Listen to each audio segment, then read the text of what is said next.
Welcome to FO Talks. With me is Brendan Howe, professor at Ewha Womans University in Seoul, South Korea. He is also a fellow at Heidelberg University in Germany. Welcome, Brendan. Thank you very much, Rohan. Good to be here. For our global audience, Brendan is a renowned scholar on South Korean affairs and South Korean diplomacy and how South Korea navigates the world. And that is what we're going to be discussing today. Basically, how South Korea uses multilateralism and minilateralism to navigate global affairs currently. Brendan, can you quickly tell our global audience what are the key differences between multilateralism and minilateralism? Well, multilateralism is the aspiration towards universalism or maxilateralism, so trying to get as many countries as possible to join the international organization or association. It also has a strong leveling impulse that all countries, usually in multilateral organizations, all countries are considered roughly equal. Usually they get one vote in the UN General Assembly, for instance. So it's an attempt to deal with universal problems or regional problems if it's a regional multilateral. So in Southeast Asia, for instance, you have ASEAN, which with the inclusion of East Timor now encompasses all of the countries in Southeast Asia. So they've achieved their multilateral mission. Increasingly, however, multilateralism has come under attack as basically not being fit for purpose. That the requirements, the objectives of multilateralism have grown exponentially to deal with a whole range of public value issues, including climate crisis, refugees and migrants, trade, as well as the traditional security issues. And it hasn't been seen to be doing a good job at this for two reasons. One, because of this emphasis on universalism. So the more moving parts you have, the harder it is to get agreement. And secondly, because of this leveling impulse, that the great powers don't see why they should be considered the same as the lesser powers. So what we've seen in an increasingly contested world is a focus on minilateral cooperation. Now, minilaterals are 3 to 5 like-minded states that come together to pursue issues of common interest. Almost always these issues are hardcore security issues, so defense, intelligence, technology, things like that. And they're always, to date, led by a great power, usually by the United States. So how does South Korea manage global affairs? Do they prefer a multilateral or a minilateral approach? Because South Korea is in a region which is very tense. So how does Seoul balance both having good trade and good relations with other countries, but also managing its security dilemma? Well, Seoul or South Korea has variously been described as a shrimp among whales, so basically pushed around by all its neighbors, or stuck between a rock and a hard place. Now, the security architecture of East Asia actually is another form of mechanism. Again, we don't actually have multilateralism in East Asia. What we have is the US-led hub and spoke system of the San Francisco system. So the US is the hub, and there are a series of bilateral alliances with America's allies in the region, of which, of course, Seoul is a very strong component. However, Korea also has a unique history in that it was the base of the largest multilateral security operation in history. When the UN went to the defense of South Korea, it was invaded by North Korea. And there's something of a paying back syndrome in South Korea. There's an awareness that they need to contribute to global governance, to the international rules-based order. Then when it comes to minilateralism, well, Seoul has been left out of the recent US initiatives in the region, the most obvious being the quadrilateral defense dialogue. The Quad is the cornerstone of minilateralism in East Asia, or the Asia Pacific, or the Indo-Pacific, depending which term you want to go with. We also have Five Eyes, we also have AUKUS, and we also have Squad, which includes the Philippines instead of India. We do, of course, have the emerging trilateral between Japan, South Korea, and the United States. And this, again, is part of the US initiative to bind its allies into minilaterals, broadening the bilateral cooperation between them. However, Korea is not really happy about any of this. I think that recent administrations have objected to being forced to choose, especially because of their huge reliance on Chinese markets, but also because South Korea wants to pursue an independent foreign and security policy as much as it can. Historically, this has been linked to being self-identified as a middle power, where you have to concentrate your resources into a certain area of niche diplomacy to get more bang for your buck, or in this case, more bang for your won. My argument is that the middle power moment may also be over, but that shouldn't worry South Korea too much, because South Korea has more than middling resources. I've identified South Korea as being what I call a second-tier power. It's not one of the three great powers. It's not a rising power like India or Brazil, which aspire to great powerhood, but it has far more resources than others. So this is an area where South Korea can lead minilateral cooperations. I want to go deeper into the trilateral that you mentioned. That is the US, South Korea, and Japan. It gained a structure during the Biden presidency. And we all remember President Yoon Suk-yeol in the US singing American Pie. But now there's Donald Trump in the office, and things are different. US-American foreign policy is different. And given the recent raid at the Hyundai plant in the US, and I would say the one-sided trade deal between US and South Korea, where of course Washington has a very clear hand, how do you think this trilateral is going to be like? Do you think Seoul is still interested in keeping it alive? Seoul is certainly very interested in maintaining strong relations with the United States, and in many ways, in traditional hard power areas, Seoul has come off the fence, has stopped hedging, and has sided with the United States. That's undergone a bit of a change since the downfall of the Yoon administration, but nevertheless, there's still a strong identity of interest between South Korea and the United States. However, when it comes to the US-led minilaterals, there may be a bit of a cooling off on that, because the US itself seems to be moving away from the minilateral model. So I think that the South Korean government is still very interested in trilateral cooperation with both Japan and the United States. Now, traditionally in Korea, if you have a conservative administration, they tend to be very pro the US, very supportive of relations with Japan, very critical of North Korea and China. And when you have a progressive administration, the reverse is true.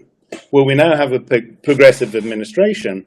However, the signs are that they're not reversing this trend as much as we've seen in the past, that there are still olive branches out towards Tokyo. But this is combined with cautious engagement with North Korea and China. So I think this is why there's an opportunity here for South Korea to move away from the US-led minilaterals and look to other forms of regional cooperation with like-minded states. And key here, of course, is the relationship with Japan, but also potentially with Australia and with ASEAN. Right. I want to talk about China and North Korea, but let's talk about China first, and then maybe we can move to North Korea.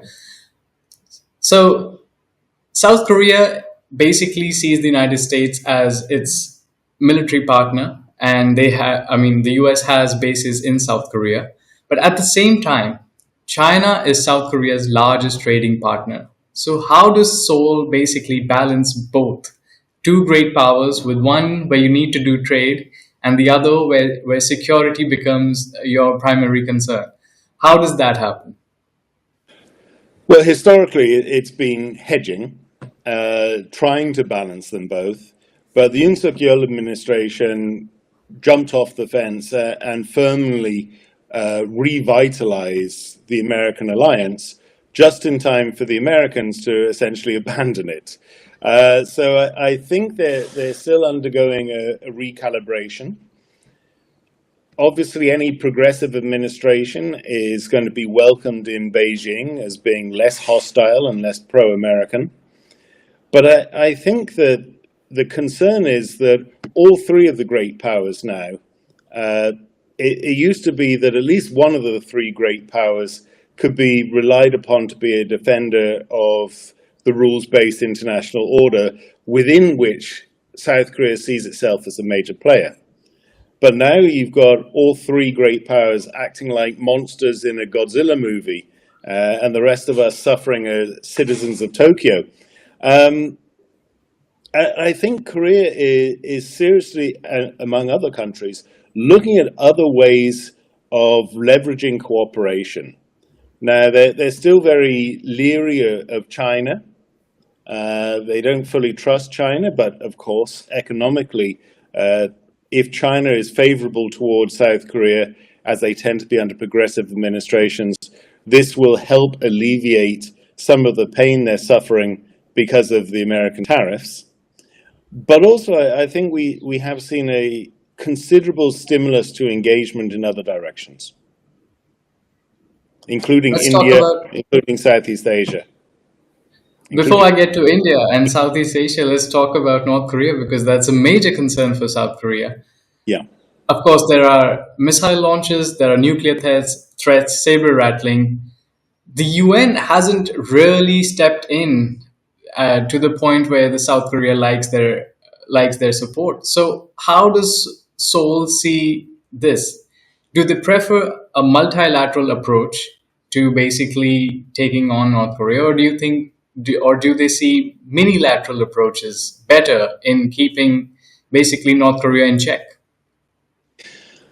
Well, there are three sets of engagement or disengagement with North Korea. You've got the multilateralism at the UN, and Korea, of course, has been a major proponent of that. The UN has imposed massive amounts of sanctions on North Korea. They have not been terribly effectual because, of course, China and Russia are willing to break those sanctions. The UN, in terms of what it can do, we have had UN human rights investigations, and so there's naming and shaming in those, and that had some impact. We saw some human rights progress in North Korea as a result of the UN specifically naming leadership members in North Korea as human rights violators.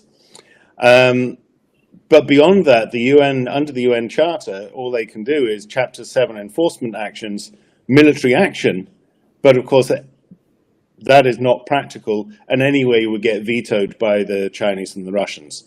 So there's a limit to what more the United Nations can do than it's already doing. In terms of minilateral relations, well, of course, we did have the six-party talks. And the hope was in the six-party talks that something of a Helsinki process would happen in North Korea, whereby North Korea would sign up to all these incentives to change their behavior, and in doing so, this would empower civil society. However, North Koreans can read history as well as the rest of us. They know what happened to the Soviet bloc because of the Helsinki process. So I think the optimism around around a Helsinki process through the six-party talks may be a little over-optimistic. And certainly, I don't think pressure in South Korea in the six-party talks, but South Korea is very concerned that it not be left out of future negotiations with North Korea. It was somewhat sidelined during the first Trump administration. They wanted to be an honest broker, and then Trump unceremoniously bypassed Seoul. So they tried to get ahead of it this time by saying, look, here's a major policy change from us. We need to discuss the possibility of accepting North Korea as a nuclear armed state in the hope of restricting its future nuclear arms developments. Now that's a huge change. They're not saying they will do so, but they say we need to discuss the possibility of at least temporarily accepting, saying we're going to take denuclearization off the table for now so we can make progress on other things. There's no response yet from Washington about this that I've seen, nor from North Korea. North Korea's been very quiet recently, suspiciously so. You mentioned that under the first Trump administration, South Korea was kind of sidelined. Do you think that's going to happen again, or do you think Seoul has learned its lessons and they know basically how to stay in the loop now? Because again, things are moving towards that direction because Trump is saying that he would like to meet Kim Jong-un. Last time, of course, South Korea was nowhere in the picture, but do you think they'll find a way this time to basically not be removed from the room? I think that's what this preemptive strike was about. By raising something as controversial as scrapping the denuclearization before any talks clause, I think is their attempt to shift the narrative and to stay relevant to the discussions. Obviously, I think that South Korea should be included in the discussions, but I also see a tendency in South Korea to try to move beyond the North Korean issue, to try to look at becoming more policy relevant in other areas, and so they're not identified in terms of relevance purely in terms of their relationship with North Korea. Right. Brendan, you've spoken about how South Korea hedges when it comes to the US and China and how it basically navigates North Korea's saber rattling. But I want to zoom out a little bit more and maybe look at how other countries are doing things. In the case of, let's say, Japan, Australia, India, partners in Quad, how does South Korea see these countries? Is it open to having minilateral organizations with them? Does it want to keep things the way it is right now and maybe build upon it? Because there's not much between India and South Korea, let's say, in a minilateral setting, but bilateral is a different game, and that's a different story. And then there's also Australia, where, of course, Australia is part of a lot of minilateral groups that South Korea is not really a part of. Same goes with Japan. So how does Seoul see this? Yeah. Well, at the moment, I think this is an area of potential. The only minilaterals we have currently functioning are hardcore security, great power-led minilaterals.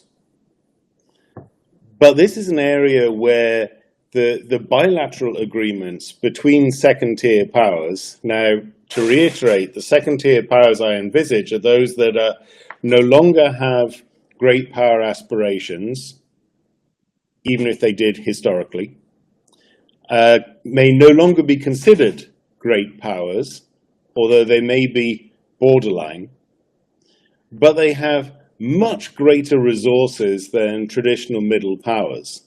So, of course, South Korea is economically round about top 10 globally, just outside maybe by some measurements. Militarily, certainly top 10. Currently the 8th largest arms exporter in the world, with aspirations to become the 4th largest arms exporter in the world, has agreed strategic dialogue with UK, has the trilateral with Japan, is negotiating with Canberra. So I think this is an area that South Korea is going to be increasingly active.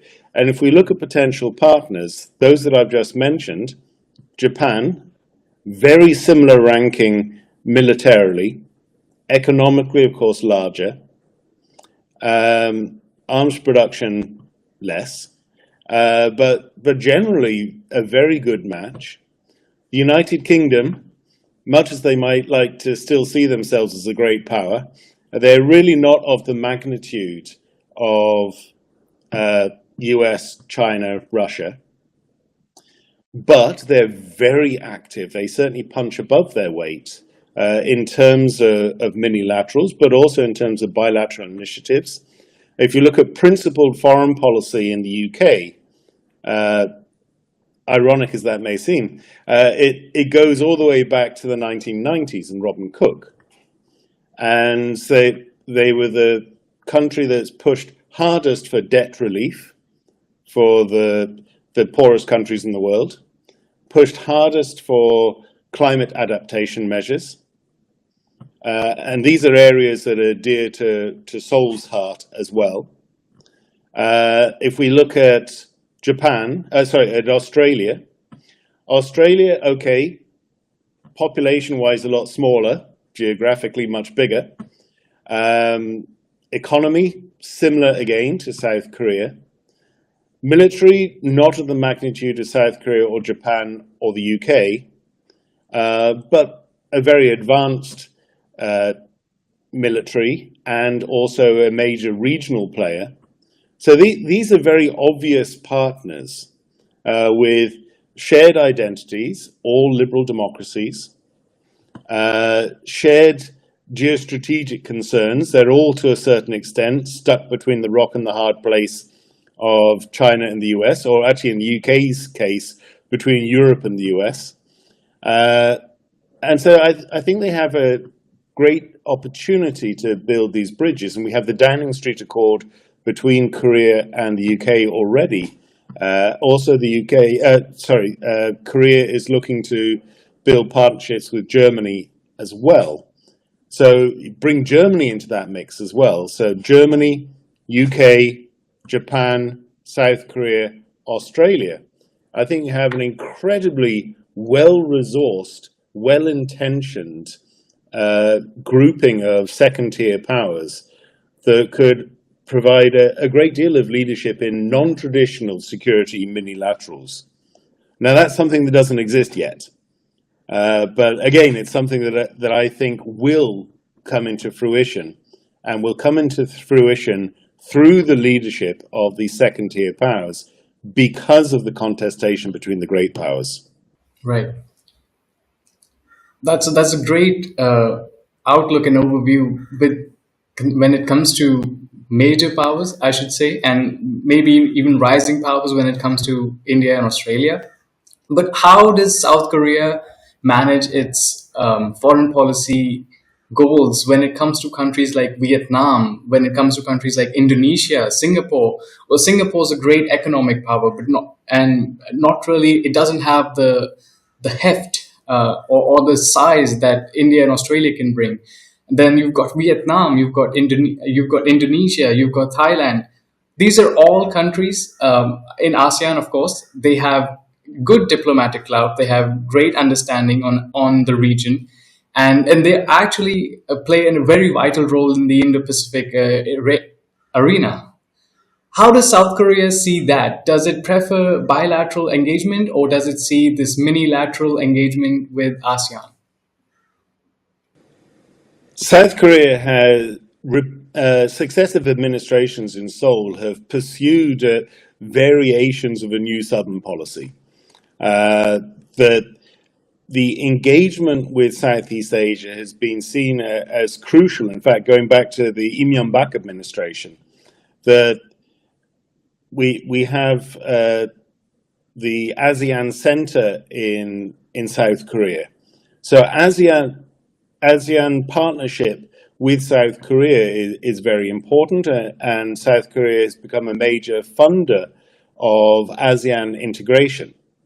But South Korea has also preferred partnerships, development partnerships especially, with individual members of Southeast Asia, of ASEAN. So the preferred partnerships are with Cambodia, Laos, Vietnam, Myanmar, Indonesia, and the Philippines. And these are developmental partnerships where, again, Korea is looking to leverage its comparative advantage, its niche diplomacy, saying, look, we're this tremendous miracle on the Han River, so economic development, political development, stability, all occurring under shadow of conflict. So it's a triple or even quadruple miracle on the Han River. We can help you achieve this through partnerships. So they're doing both. Again, they're engaging with ASEAN as a whole, and they've got these preferred partnerships, strategic partnerships with developing countries in ASEAN. With the developed country in ASEAN, I think Singapore's the only one that's actually reached developed status. I see Singapore as more likely coming into an independent minilateral relationship, maybe also with Taiwan. So it's not an either-or. There are lots of sort of overlapping networks of cooperation. And South Korea is very keen on exploring what the parameters are that allow it to do more. So niche diplomacy is all about finding your diplomatic niche where you can get the most bang for your one.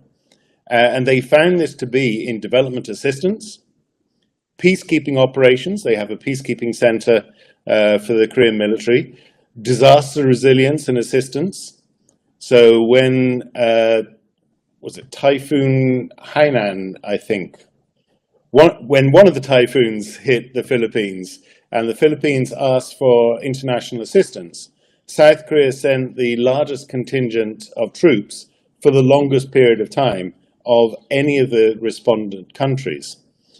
So these sorts of areas, climate change, the Green Growth Institute is a UN organization that's based in Korea because it was set up and funded by the Koreans. So these areas, I think, are areas of potential cooperation either with ASEAN directly or through members of ASEAN. And this is where we have another concept which doesn't currently exist, but I think should be emerging, and that is a regional international commission. Currently, we have global international commissions, such as the International Commission on Intervention in State Sovereignty, the International Commission on Global Governance, various other international commissions dealing with some of the knotty problems of international relations that are not very well dealt with by state-centric institutions. What we don't have is regional international commissions.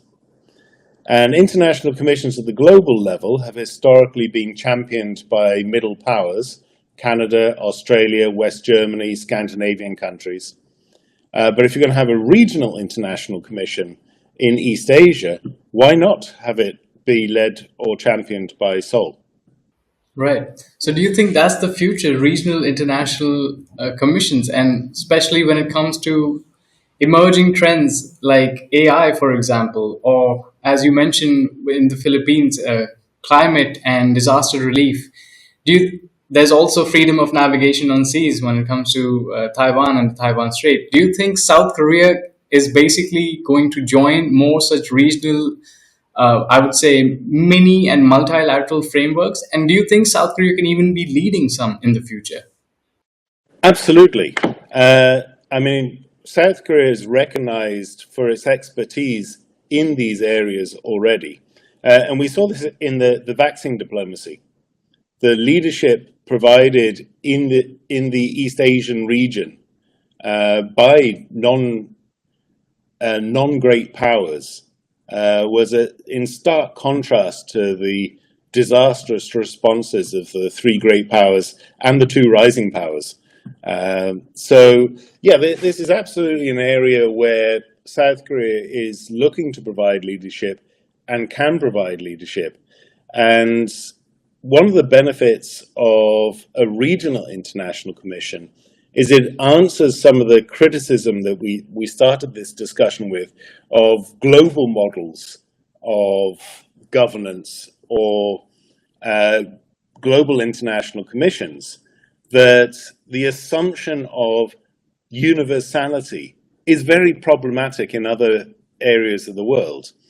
So if we look, for instance, at the International Commission on Intervention and State Sovereignty, which promoted the responsibility to protect doctrine. Now, this is a global international commission, and it's been endorsed. The findings have been endorsed at the General Assembly and at the Security Council. So everyone agrees there is a responsibility to protect. There's also been an International Commission on Human Security. Again, everyone signed up to the International Commission on Human Security. But there are different conceptualizations of what is meant by these concepts. So in the West, and generally Western-leaning countries, the idea is that you have a narrow definition of human security, focusing on violent threats to human life. So this is championed by Canada in the Ottawa Convention, banning anti-personnel landmines, for instance, or the International Criminal Court. In Asia and other parts of the non-West, the emphasis has been on a developmental interpretation of human security, focusing on freedom from want rather than freedom from fear. So a very broad understanding of human security. When it comes to responsibility to protect, Asia has taken a very narrow interpretation of the responsibility that is primarily on sovereign states to determine their responsibility. Whereas in the West, it's primarily on the international community to hold states accountable. So a much more interventionary interpretation of responsibility to protect. From a Western perspective, therefore, human security and R2P are essentially the same. From an Asian perspective, another non-Western perspective, they're completely different things. So it's not determined by regime. It's not that liberal democracies have this interpretation and authoritarian regimes have that interpretation. It's very much a regional understanding. So Japan and South Korea at the UN championed the Asian position that human security is broad, responsibility to protect is narrow, and the two are not linked, and in no way can you justify humanitarian intervention. So the Asian values debate may have gone away because of its association with authoritarianism, but there's still a different regional perspective that is resistant to epistemological hegemony from Western-dominated institutions. That's why we need more regionalism in global governance. Do you think that's something that South Korea would be looking at as an option going further? Because, of course, Seoul does depend on the US and a lot of other Western allies. So it's very difficult to kind of just break away from one and head towards the other, which is basically regional diplomacy. How will South Korea going forward look at it? Like both look at both the aspects for its foreign policy. Well, again, I don't think it's an either or. I think in hard security terms, stick with the global body for human rights promotion, for global norms promotion, for international security concerns, especially Article 2, Paragraph 4 of the UN Charter, non-use of force, things like that, gel very well with Seoul's global agenda. Then, of course, we've got the special security relationship with the United States. So they're still going to be looking to join US-led minilaterals. They did look at joining the Quad, but they're more interested in joining the second pillar of the Quad, which is actually the non-traditional security pillar of the Quad. And they were the first pillar of the Quad, which is more hard security. But then, simultaneously, they're looking at punching above their weight, being a regional leader in East Asia or the Asia-Pacific, and looking for partners beyond the great powers, to a certain extent, in competition with the great powers in regional leadership, especially in non-traditional security areas and development areas. So again, they're hedging, but just in a different way. It's less of an emphasis on hedging between the US and China now, and more of an emphasis on hedging between global norms and regional norms. Thank you, Brendan, for taking time and speaking to Ferrobserver and for basically simplifying South Korea's complex foreign policy goals and ambitions.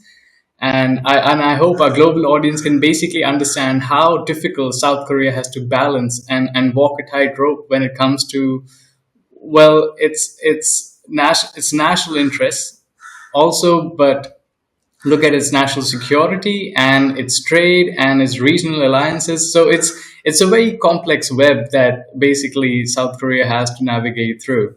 Thank you for simplifying it so well. Absolutely, my pleasure. Thank you for joining us. Thanks. Join the conversation at Fair Observer and subscribe to our YouTube channel.